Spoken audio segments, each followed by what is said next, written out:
Hello students,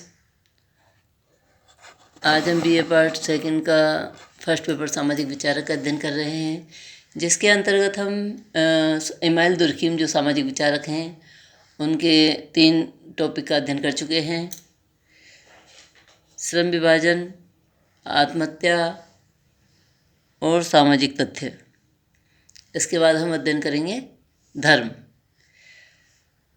तो email Durkheim का धर्म का जो सिद्धांत है वो उन्होंने अपना तीसरे निबंध धार्मिक जीवन के प्रारंभिक स्वरूप में 1912 में प्रस्तुत किया है। इस पुस्तक में उन्होंने धर्म की प्रकृति, स्रोत, स्वरूप, प्रभाव और धर्म में भिन्नताओं का गहराई से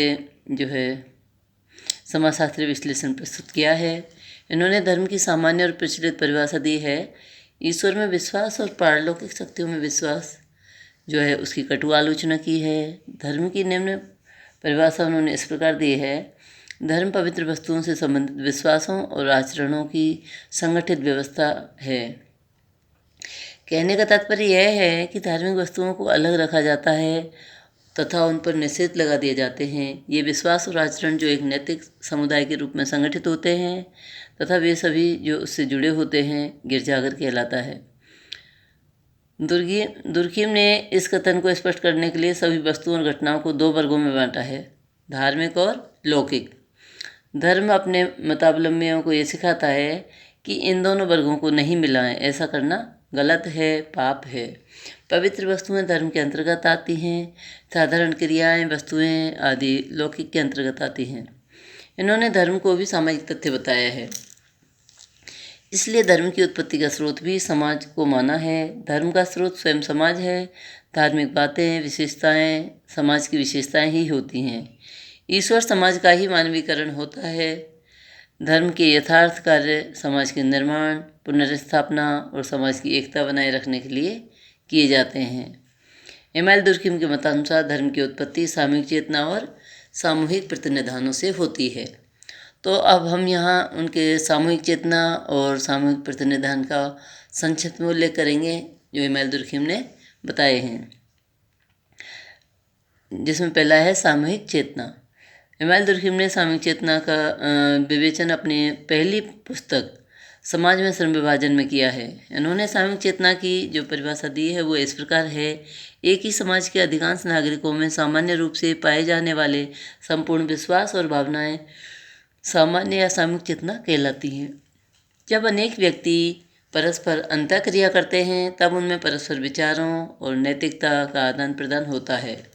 धीरे धीरे ये सभी व्यक्तिगत चेतनाएं परस्पर घुल मिल जाती हैं तथा सामूहिक चेतना के रूप में विकसित हो जाती हैं।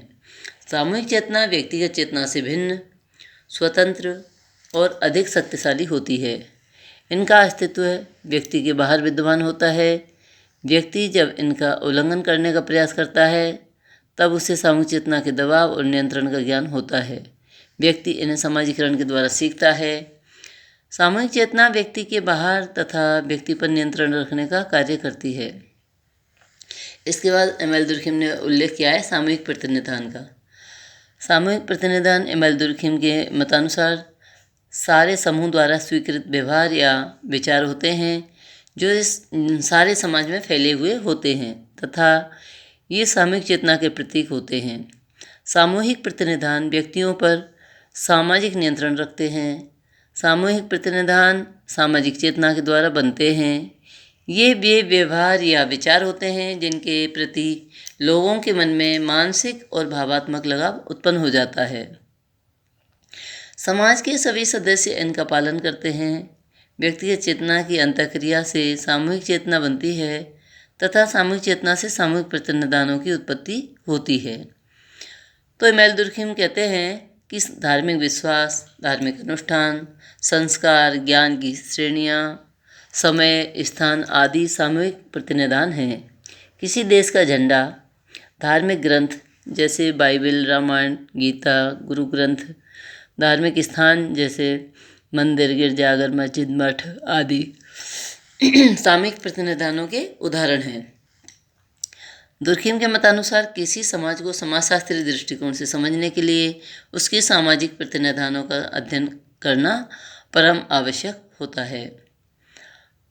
इमाम दुर्खिम ने जो है धर्म की उत्पत्ति के लिए सामूहिक चेतना और सामूहिक प्रतिनिधानों को जो है महत्वपूर्ण माना और बताया कि सामूहिक चेतना और ये दोनों जो है धर्म के यथार्थ कार्य समाज के निर्माण, पुनर्स्थापना और समाज की एकता बनाए रखने के लिए किए जाते हैं। इसलिए धर्म की उत्पत्ति सामूहिक चेतना और सामूहिक प्रतिनिधानों से होती है।